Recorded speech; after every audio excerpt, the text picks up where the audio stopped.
if you look at the way in Christendom we do disciple making with this external institution trying to put stuff into Christians, we really resemble more of an Old Testament system where you have a temple and a priest and you have a people that are trying to be good by not touching the unclean things and only touching the clean things. Don't eat this, don't eat that, eat this, don't drink this. And that kind of system didn't work then, and it's not working now. And if we live in that system, it's like denying that Jesus came, died, rose, and sent the Holy Spirit. That event of Christ coming to the world changes everything.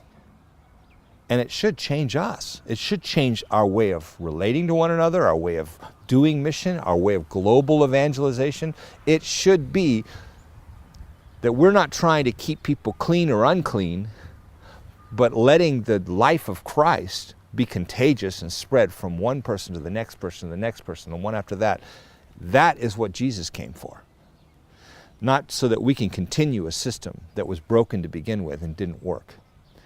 I think Christ gave us the law to show us how we can't do it any other way.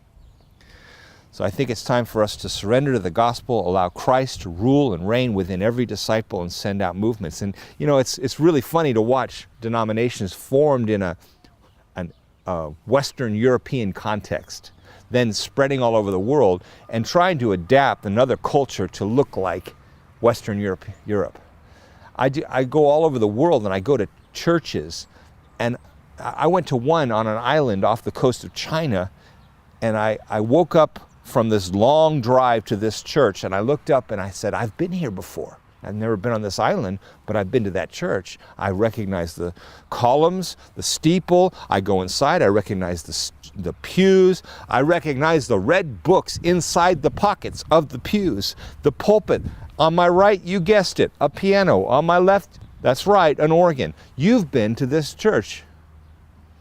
Friends, that's just importing a culture. That's not transforming a culture.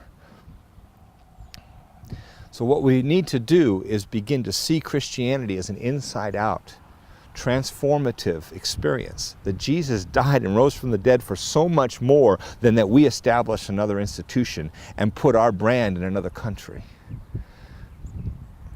We need to see the planting of the seed of the gospel instead of planting churches and institutions and organizations with our brand on it.